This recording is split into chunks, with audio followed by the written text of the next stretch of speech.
Hey everyone, my name's Amrita Sandhu, and I'm a registered clinical counselor out in Surrey, BC. Today, I wanted to talk about a topic that I feel like is very relevant to the South Asian community, but maybe we don't realize just how much it impacts us. That topic is sibling dynamics.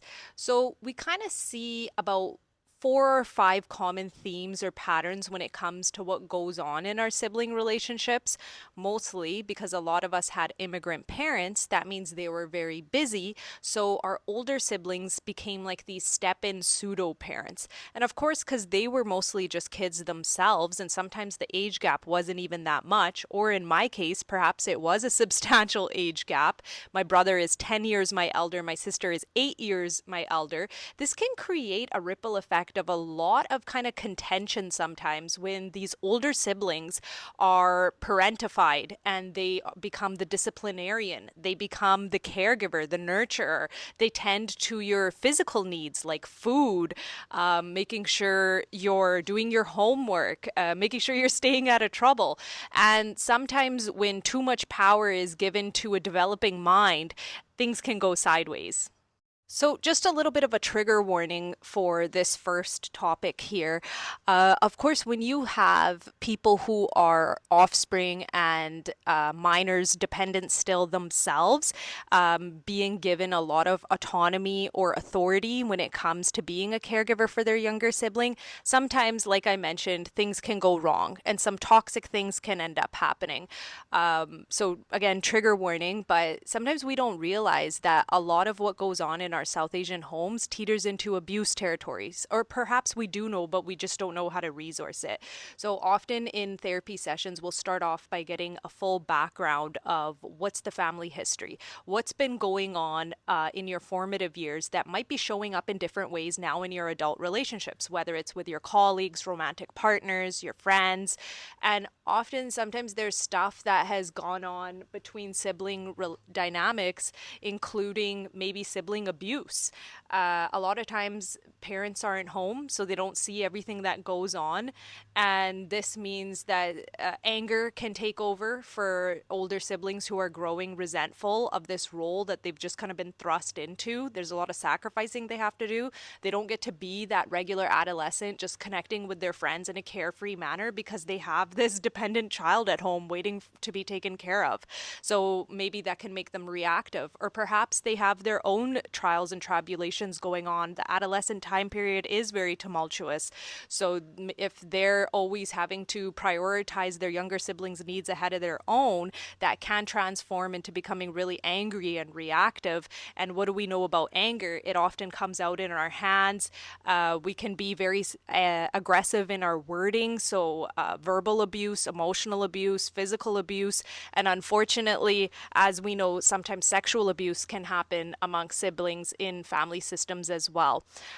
If you are listening to this and feeling like maybe some of this is relevant, really, really important to reach out to a mental health practitioner in your area and get all of that resource. Because, like I mentioned, let's say if you did have an older sibling who was abusing their power, then this can create anxious attachment style, avoidant attachment style. It can show up in maybe your relationship with substance like alcohol. It can also make you have a lot of trust issues with authority figures. Sometimes you can also internalize everything you absorbed and then you become the aggressor. So to break that cycle and that pattern, it's really important to get all of that resourced and work with a practitioner to do all of that work. So the second thing that we see a lot in South Asian family systems is sibling rivalry or jealousy, sometimes differential treatment. So everyone knows when they're the least preferred child or when they're the most preferred child. We often have what we call a golden child and then a scapegoat.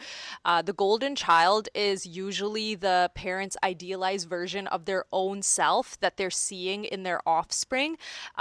Typically, it'll be the child of the opposite sex. If the parent themselves itself has had childhood trauma. So a lot of times our parents have had wounds from their childhood, unmet needs, just because of stuff that's gone on in the cultural history. And then they have these inner wounded children and they displace a lot of that onto their offspring of the same sex. Of course, there's no secret there's a lot of gender bias and discrimination in the South Asian culture as well, with males being preferred over females. So sometimes this can play a role. But just to rewind a little bit to get back to the original point, is that sometimes if you notice that your sibling is being favored over you, it's going to create a lot of resentment. It's going to impact your self esteem, make you feel insecure, and you're going to think that your sibling is the problem. But really, it's whatever's going on for mom or dad who are creating that tension in the family system.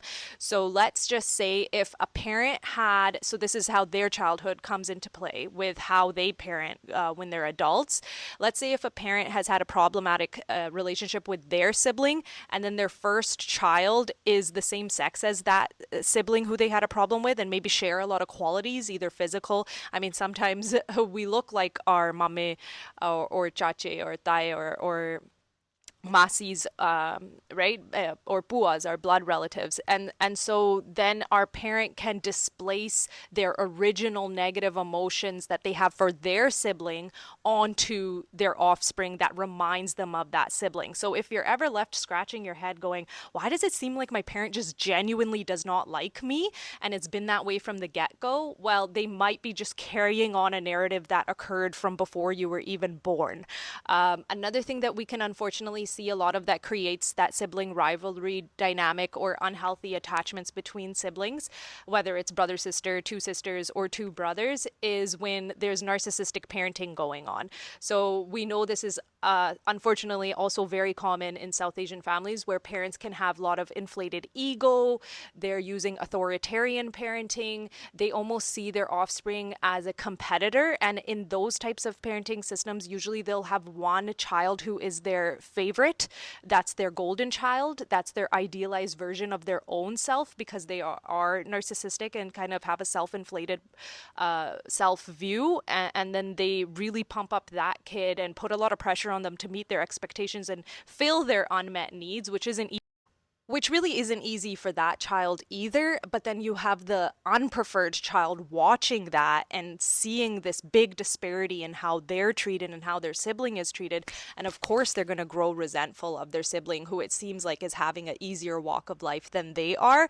But it can usually be seen whenever one parent has those narcissistic tendencies. Now we have those cultural values that play a role. So often inheritance is prioritized to be given to sons over daughters, and sons are preferred and given preferential treatment from the very get-go. And a daughter might be seeing this and being quite confused by why her brother is having a lot of leeway when it comes to things like curfew or monetary benefit, or being able to have more of a advanced social life. And there's this big difference in how their upbringing is, and it's almost like they're growing up in two different homes. And it's only when they become adults that they realize, that this is sexism, this is gender discrimination and bias. And so of course that can also play a role in how you're going to connect with your siblings and how you're going to view people who maybe you think have had an easier walk of life. And so how this often shows up in adulthood is, let's say if you have a colleague who reminds you of your sibling who you think was given preferential treatment because they were a male. Often we do see that in the workplace as well. It's going to trigger all those old wounds, right? So when you have reactions to things that go on at present day, it's really important to be cognizant of, how much of this is old stuff being funneled into a new situation? And that clarity and being able to bridge the gap of the past and present is such a game changer and magic potion for being able to really be in control of your reactions and responses to present day situations as an adult. It also can shine a light on why you might see certain patterns occurring in your love life or your romantic partners. Maybe you've always had to be shouldering the weight of a male being preferred over a female, or maybe you are the male who was always being granted extra luxuries and privileges, and now you overcompensate by being a very caring and open and giving partner. So it's important to kind of notice that it doesn't always show up as you'd expect it to. Sometimes we can do a overcorrection, and sometimes we can do a over kind of guarding and withdraw and be really protective and not show up in our full confident self. Let's finish off with on a positive note. So siblings can be a great resource.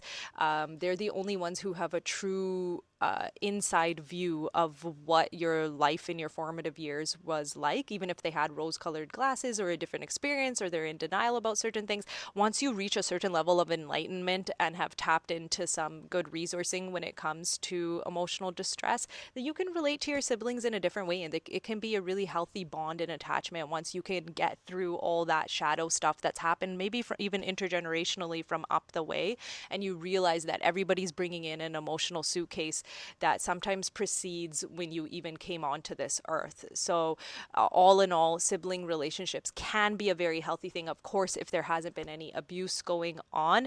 And counseling therapy can definitely help heal any relationship ruptures or wounds that might have occurred earlier in life or maybe are still occurring in adulthood. Adult sibling relationships are actually quite complex in our culture as well. I hope you found this informative and helpful. We're a collectivist culture, which means we really care about our kin and these relationships as much as we don't want to admit it. They do mean a lot to us and take up a lot of stock in terms of our emotional well-being and the emotional inheritance that we're going to pass on to our kids and the blueprint that they see with their parents in terms of their dad's relationship with their bua or their mom's relationship with their masi or mama is very, very, very relevant to how they will enter their own relationship dynamics. As usual, I really appreciate you guys watching. I hope you guys find these videos informative and helpful. Take good care of yourselves and see you next time.